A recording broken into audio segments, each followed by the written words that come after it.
Bab 350, Laut 3. Di-upload oleh Baca Suara. Jangan lupa like dan subscribe, agar kami semangat upload lebih banyak. Tidak ada alasan bagi Yujin untuk menghindari pertemuan dengan Gondor. Sementara Yujin tahu betul bahwa artefak Vermont tidak selalu memerlukan perawatan apapun, tidak ada salahnya memeriksanya.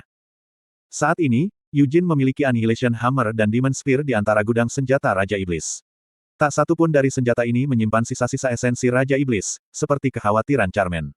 Setiap kekuatan sisa telah sepenuhnya dilenyapkan selama insiden dengan Eward, dan kekuatan saat ini dari Annihilation Hammer dan Demon Spear sekarang dimanifestasikan oleh mana Yujin sendiri. Awalnya, Yujin tidak terlalu memperhatikan hal-hal seperti itu. Tetapi setelah mendengar tentang Vermont dari Raizakia, sulit untuk tidak merasa tidak nyaman. Pedang cahaya bulan, pikiran Yujin melayang kembali ke senjata ini. Itu adalah pisau yang sifat aslinya tetap menjadi misteri bahkan 300 tahun yang lalu. Tapi sekarang dia tahu identitasnya. Kehancuran yang ditimbulkan oleh cahaya pedang cahaya bulan, pada kenyataannya, adalah power of destruction. Dengan demikian, pedang cahaya bulan adalah, seperti tombak iblis dan palu pemusnahan, alat Raja Iblis. Untuk menggunakan senjata semacam itu, seseorang membutuhkan darah Vermont, darah hati singa. Meskipun tidak semuanya jelas, ini sudah pasti. Keberadaan Vermont terjalin dengan Raja Iblis. Ironisnya, bagaimanapun, Yujin masih bisa menggunakan pedang suci. Namun, Dewa Cahaya tidak secara khusus menyerangnya sebagai dewa yang baik hati. Gondor terdiam karena kegembiraan. Matanya gemetar keheranan saat dia melihat berbagai senjata yang selalu disimpan Yujin di jubahnya. Apa di dunia ini? Gondor bertanya. Di antara banyak senjata, pedang cahaya bulan, pisau yang patah di tengah benar-benar menangkap tatapan Gondor. Gondor memiringkan kepalanya sambil menatap pedang cahaya bulan dengan saksama. Tidak mungkin seperti itu sejak awal, komentar Gondor. Itu rusak, jawab Yujin sederhana. Apakah Anda ingin saya memperbaikinya? Tanya Gondor. Tidak, itu tidak bisa diperbaiki, kata Yujin sambil mengangkat bahu. Kata-kata seperti itu sedikit menjadi kebanggaan dwarf, terutama salah satu garis keturunan pandai besi. Sambil mendengus, Gondor menunjuk ke pedang cahaya bulan, itu memang terlihat unik. Tapi tidak ada senjata di dunia ini yang tidak bisa diperbaiki oleh dwarf. Sudah kubilang itu tidak bisa diperbaiki, ulang Yujin. Saya tidak mengerti mengapa Anda begitu yakin. Mari kita lihat lebih dekat. Gondor tetap keras kepala dan meraih pedang cahaya bulan. Untuk sesaat, Yujin bertanya-tanya apakah dia harus membiarkan kurcaci itu menyentuhnya, tetapi pada detik terakhir, Yujin berubah pikiran. Sentuh, dan kamu mati, kata Yujin, meraih bahu Gondor sebagai peringatan. Terkejut dengan pernyataan ekstrim seperti itu, Gondor memandang Yujin dengan heran ketika dia menjelaskan lebih lanjut, jangan salah paham. Bukannya aku akan membunuhmu. Pedang itu akan. Apa maksudmu? Tanya Gondor, gemetar. Itu adalah pedang terkutuk yang tidak bisa digunakan siapapun kecuali aku. Jawaban Yujin tidak menyisakan ruang untuk pertanyaan. Meskipun mungkin ada sentuhan berlebihan, itu tidak sepenuhnya tidak benar. Memegang pedang cahaya bulan di tangan seseorang mencemari pikiran. Bahkan Hamel dan Molon menjadi gila 3 abad yang lalu, pikiran mereka goyah hanya karena sebentar menggenggam pedang cahaya bulan. Lalu apa yang akan terjadi jika seorang kurcaci, yang jelas memiliki ketabahan mental yang lebih rendah, memegangnya? Jiwa mereka mungkin hancur seluruhnya, membuat mereka tidak masuk akal. Apakah keadaan seperti itu berbeda dari kematian? Sebuah desahan dalam-dalam keluar dari bibir Yujin saat dia memperingatkan lagi, demikian juga, jangan pernah berpikir untuk menyentuh senjata Raja Iblis lainnya. Tapi Lady Charmaine meminta pemeriksaan menyeluruh terhadap senjata Raja Iblis, jawab Gondor. Katakan saja padanya apa yang ingin dia dengar. Tidak ada masalah, kan? Jawab Yujin. Meskipun sering tidak dapat dipahami dalam semua tindakannya, Charmaine benar-benar jiwa yang mulia. Dia bersikeras membawa Gondor karena khawatir Yujin mungkin terpengaruh oleh artefak Raja Iblis. Yujin tahu betul betapa mengerikan dan tanpa hentinya Raja Iblis. Mereka adalah entitas yang, tidak peduli seberapa lengkap dibunuh, menolak untuk benar-benar binasa. Turunnya Eward ke dalam kegilaan sebagian disebabkan oleh sisa-sisa Raja Iblis yang bertahan di Annihilation Hammer. Gondor tetap diam saat dia merenungkan kata-kata Yujin. Ekspresi muram melintas di wajah Yujin saat dia mengingat waktu itu. Sisa-sisa Raja Iblis yang mengendalikan Eward telah secara obsesif terpaku pada darah garis keturunan hati singa. Dari sini, orang bisa menyimpulkan bahwa itu pengaruh darah ini tidak dapat disangkal. Yujin terus-menerus waspada terhadap hal ini. Dia tetap waspada dan sadar akan dirinya sendiri. Selain itu, ia sering mencari validasi dari Christina dan Anise juga. Bahkan setelah menggunakan Annihilation Hammer, Demon Spear, dan Moonlight Sword beberapa kali, sepertinya tidak ada yang salah. Yujin tetap tidak terluka. Setelah jeda sebentar, Gondor berkata, tidak bisa dihindari. Aku mungkin penasaran, tapi aku tidak menginginkan kegilaan. Dengan tatapan sedikit kecewa, Gondor menoleh ke Yujin, cincin itu, terlihat kuno dan unik. Apakah itu item terkutuk lain yang tidak bisa ditangani oleh siapapun kecuali kamu? Tidak, saya hanya tidak melihat kebutuhan untuk memamerkannya, jadi saya terus memamerkannya, jawab Yujin. Itu tidak terlihat begitu menarik setelah kehilangan kilaunya. Berikan di sini. Aku akan membuatnya bersinar untukmu, saran Gondor. Tidak ada alasan khusus untuk menolak. Yujin melepas cincin agarot dari jari manis kirinya dan meletakkannya di samping senjata. Gondor, bagaimanapun, awalnya mengabaikan cincin itu, alih-alih mengambil winit terlebih dahulu. Pedang badai winit. Itu benar-benar sebuah mahakarya. Komentar Gondor. Hamel, kurcaci ini memang memiliki mata untuk kecantikan, Tempest berkomentar dengan puas. Yujin mengamati Gondor dengan tatapan skeptis. Kurcaci itu mengenakan kacamata tebal, menyesuaikan berbagai lensa untuk memeriksa winit dengan cermat. Apakah perlu diperbaiki? Tanya Yujin. Sedikit pemolesan tidak akan sakit. Keserakahan saya memanggil saya untuk bermain-main di sana-sini, tetapi itu bisa menjadi bencana. Peninggalan seperti itu bisa menjadi bumerang jika dirusak secara sembarangan, kata Gondor saat mengamati winit dari sudut yang berbeda. Bumerang? Yujin bertanya, terkejut. Terus terang, seseorang mungkin kehilangan kemampuan yang awalnya dijiwai di dalamnya. Anda juga seorang penyihir, bukan, Tuan Yujin? Objek yang diturunkan dari klan Hati Singa. Tidak, Great Vermouth, sangat istimewa, jelas Gondor. Senjata yang diberikan sihir umumnya dikenal sebagai artefak. Namun, istilah artefak awalnya mengacu pada barang-barang bukan dari zaman ini tetapi dari peradaban kuno. Di antaranya, istilah artefak secara khusus mengacu pada peninggalan yang diberkahi dengan kemampuan magis. Benda-benda ini semuanya adalah artefak asli. Mereka tidak dapat direproduksi dengan sihir dan teknologi zaman ini. Dengan demikian, mereka harus ditangani dengan sangat hati-hati, saran Gondor. Setelah mendengar kata-kata Gondor, Yujin memikirkan masalah ini sebelum berbicara dengan Tempest. Kalau dipikir-pikir, sejak kapan winit ada? Entahlah, jawaban Tempest mengejutkan. Anda benar-benar tidak tahu. Yujin benar-benar bingung. Tempest menjelaskan, hubungan saya dengan winit dimulai ketika Vermouth pertama kali memegangnya. Aku tidak punya kenangan sebelumnya.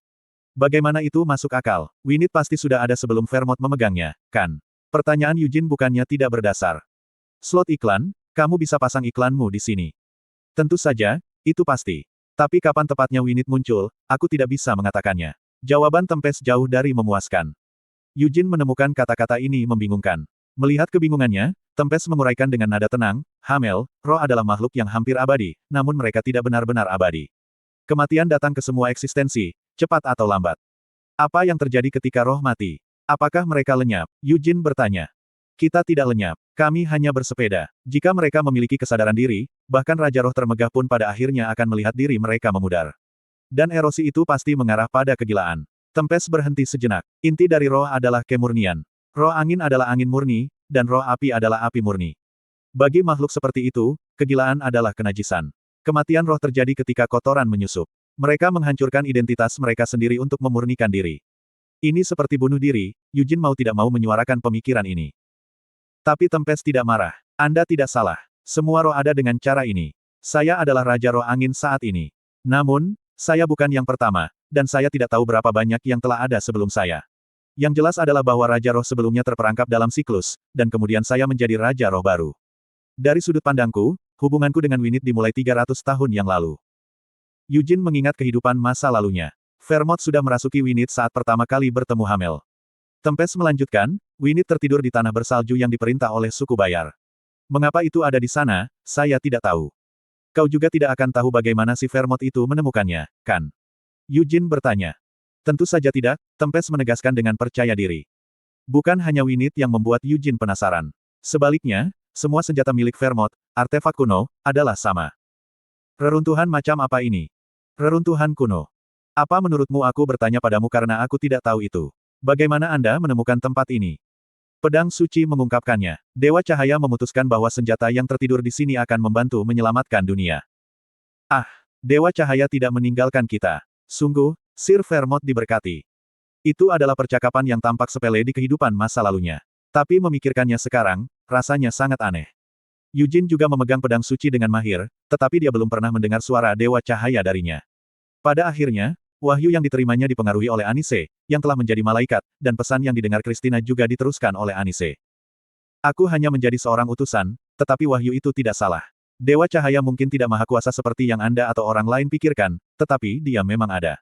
Dia tidak bisa langsung ikut campur di dunia ini. Anise mengucapkan kata-kata ini kepada Christina sambil menjelaskan keberadaannya dan Dewa Cahaya.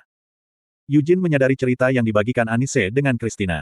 Meskipun demikian, Dewa Cahaya memang ada dan memiliki niat untuk dunia. Mungkin 300 tahun yang lalu, Dewa Cahaya telah memberi Vermont wahyu, memberitahunya tentang keberadaan senjata yang akan membantu dalam perang melawan Raja Iblis. Sementara Yujin tenggelam dalam pikirannya, Gondor telah memeriksa beberapa senjata dan kemudian mengambil cincin itu. Dengan mata telanjang, itu tampak seperti barang antik yang tidak berharga dan usang. Namun, Gondor memeriksanya dengan cermat sebelum berseru kagum. Ini adalah artefak kuno. Saya tidak yakin, tetapi tampaknya berasal dari era yang mirip dengan peninggalan Great Vermont lainnya, komentar Gondor. Dikatakan memiliki keajaiban dewa dari zaman kuno, kata Yujin. Jadi itu artefak suci, sama seperti pedang suci. Tanya Gondor. Itu tidak bersinar seperti pedang suci, jawab Yujin. Kekuatan di dalam cincin Agarot kejam dan lugas dibandingkan dengan pedang suci. Cincin ini menguras nyawa pemiliknya, mencuri masa depan mereka. Itu bisa membangkitkan tubuh yang dimaksudkan untuk kematian beberapa kali untuk bertarung. Apakah kamu tahu artefak ilahi dewa yang mana? Tanya Gondor. Agarot, jawab Yujin, tidak berharap banyak. Dewa perang. Gondor terkekeh ketika dia memeriksa bagian dalam ring. Bagaimana Anda tahu? Yujin bertanya, terkejut. Tuan Yujin, seperti Lady Sienna, apakah Anda juga berpikir kurcaci adalah ras yang bodoh, hanya bagus untuk memukul? Tuduh Gondor. Yah, tidak juga. Yujin tidak dapat menyangkal bahwa dia agak berpikir begitu. Gondor menyipitkan mata pada ekspresi canggung Yujin. Untuk berpikir bahkan manusia akan memiliki pendapat seperti itu tentang kita. Dengar, Tuan Yujin. Kurcaci adalah ras yang halus dan intelektual. Kami memiliki pengetahuan yang luas, terutama dalam bahasa dan sejarah kuno, kata Gondor. Begitukah? Kata Yujin datar. Memang, kurcaci adalah pengrajin yang memalu logam, penambang yang mengayunkan beliung, dan ekskavator, kata Gondor tegas sambil mengguncang cincin. Secara khusus, di Pulau-Pulau Selatan, tempat Pulau Hammer berada, ada beberapa legenda tentang Agarot. Yujin telah mendapat manfaat dari cincin usang itu beberapa kali, terutama selama pertempurannya dengan Raisakia. Tanpa cincin Agarot, dia pasti sudah lama binasa. Sebelum itu, dia telah menerima bantuan di Faun of Light dan juga saat bertarung melawan Gavit Linman. Setiap kali, saat itulah dia memanggil cahaya pedang suci. Cincin Agarot telah merajalela dan memperkuat kekuatan suci Yujin. Dia telah menerima bantuan beberapa kali, namun pengetahuan tentang Agarot, yang seharusnya menguasai cincin itu, tetap sulit dipahami. Ariartel lah yang memberikan cincin itu kepada Yujin. Dia telah berbicara tentang zaman kuno, era yang begitu jauh sehingga bahkan naga, yang hidup selama ribuan tahun, tidak dapat mengingatnya. Dia telah berbicara tentang masa legenda ketika Dewa Cahaya dan yang lainnya benar-benar ada. Akankah dewa dari zaman itu masih hidup sekarang? Tidak pasti apakah kematian bahkan bisa menyentuh dewa, tetapi tidak ada bangsa di benua saat ini yang menyembah dewa perang Agarot. Dari kisah-kisah Gondor, tampak bahwa bahkan pulau-pulau di Laut Selatan tidak mempertahankan kepercayaan mereka pada Agarot. Jika saja pulau-pulau terjauh di Laut Selatan mengingatnya, aku bertanya-tanya bagaimana dia mendapat gelar megah seperti Dewa Perang. Yujin mengejek sambil melirik cincin Agarot. Mendengar ini, Gondor memandang Yujin dengan campuran jijik dan kasihan, menggelengkan kepalanya, tempat ini mungkin laut sekarang, tapi di zaman kuno, ternyata tidak. Omong kosong apa itu? Yujin berseru. Itu berarti bahwa dengan berlalunya ribuan tahun, apa yang bukan laut menjadi satu, kata Gondor. Maksudmu lautan luas ini dulunya daratan, apa, ratusan? Tidak, ribuan tahun yang lalu. Dari mana semua air ini berasal? Tanya Yujin. Mungkin banjir besar, saran Gondor terputus dengan kasar. Oh, ayolah. Yujin memutuskan kata-kata Gondor tidak layak didengar. Dihina, Gondor bergidik dan meludah, ada cerita tentang banjir dari laut jauh. Tentang apa itu? Yujin bertanya, kesal. Ujung Laut Selatan. Kamu tahu bahwa dunia ini bulat, kan? Gondor bertanya. Tentu saja, aku tahu itu, kata Yujin, kesal. Tapi, Anda tahu, tidak ada yang memastikan apakah ujung utara dan selatan benar-benar terhubung, lanjut Gondor. Di kerajaan utara Ruher, di titik paling utara terletak Raguyaran, tanah tandus di mana orang tidak boleh menjelajah. Itu dikenal sebagai akhir dunia. Panjat Lehainjar. Lihatlah Raguyaran. Waspadalah terhadap apa yang datang dari akhir itu. Di tengah malam, Nur bangkit dari Raguyaran. Nur berjalan di hamparan luas, melintasi Lehainjar. Anak-anak yang tidak bisa tidur dilahap oleh Nur. Molon berjaga-jaga, memastikan bahwa akhir tidak mengganggu. Ujung Laut Selatan, laut jauh.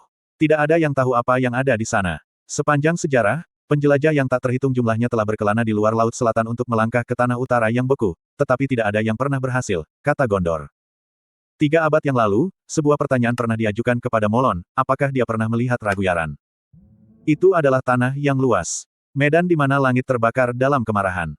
Tidak ada matahari, tidak ada bulan, dan tidak ada bintang. Langit adalah naungan keruh yang mirip dengan salju yang diinjak tanah, dan membentang tanpa henti. Berdiri di atas puncak tertinggi Lehainjar, saya bisa melihat sekilas laut jauh dari tepi Raguyaran, hamparan lautan beku. Tidak ada nur, tidak ada yang tinggal di sana, dan tidak ada yang bisa bertahan. Eugene, bersama Anise, Christina, dan Molon, menatap Raguyaran. Sungguh, itu adalah tanah tanpa kehidupan, bumi kelabu, langit kelabu, dan udara kelabu. Semuanya dari rona itu, hampa dan tandus. Di ruang yang menakutkan dan firasat ini, satu-satunya kehadiran adalah mayat banyak nur, yang dibuang oleh Molon. Setelah membunuh Iris, Eugene akan pergi menemui Molon bersama Sienna. Eugene mengingat wajah tersenyum Molon saat dia melihat mereka pergi. Sebuah kisah dari zaman kuno, Sela Gondor dengan batuk. Era mitos, di mana dewa diyakini nyata. Hari-hari yang telah berlalu seperti itu telah berlalu, bukan? Apa yang terjadi dengan peradaban yang makmur?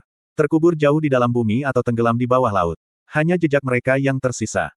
Eugene tetap tenggelam dalam pikirannya, mendengarkan kata-kata Gondor. Bukti menunjukkan bahwa dahulu kala, Laut Selatan dulunya adalah daratan. Sementara nasib peradaban lain masih belum diketahui, yang ada di laut ini menemui ajalnya dengan tenggelam, kata Gondor. Apakah Anda mengatakan bahwa air dari laut jauh membanjiri untuk menciptakan Laut Selatan? Tanya Eugene. Eugene menggelengkan kepalanya sambil mempertimbangkan banyak teori apokaliptik yang terkait dengan era kuno. Tapi dia tidak bisa membantu menemukan kata-kata Gondor agak masuk akal ketika dia menghubungkannya ke ujung dunia.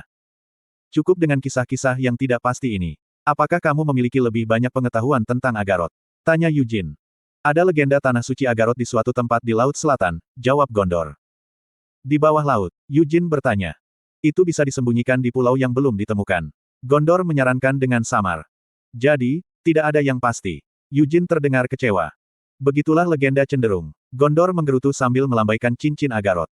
Eugene mengejek sebelum duduk. Lalu, poles cincin itu agar bersinar. Apakah Agarot hidup atau mati? Jika Anda merawat hartanya, dia mungkin cukup senang untuk mengungkapkan tanah suci, kata Eugene. Menurutmu dewa itu apa? Gondor bertanya dengan rasa ingin tahu. Makhluk yang keberadaannya tidak pasti. Sementara dunia pergi ke neraka, mereka hanya menonton dari tempat bertengger tinggi mereka seperti penonton, balas Eugene. Kata-kata yang tidak pantas dari pahlawan. Sedikit terkejut, Gondor meletakkan tasnya. Gerakan cepat lengannya yang kokoh mengubah ruang kosong menjadi bengkel yang terhormat. Baiklah, mari kita mulai dengan pemolesan. Apakah akan lama? Eugene bertanya. Hanya sebanyak mengasah pisau. Seharusnya tidak terlalu memakan waktu, komentar Gondor. Cepatlah, ada bantuan lain yang ingin saya tanyakan, kata Eugene. Bantuan? Gondor mendongak, bingung. Alih-alih menjelaskan, Eugene memutuskan untuk menunjukkan kurcaci itu. Dia menarik sebuah benda dari balik jubahnya dan melemparkannya ke depan Gondor. Mata Gondor membelalak keheranan saat melihat sisik naga itu.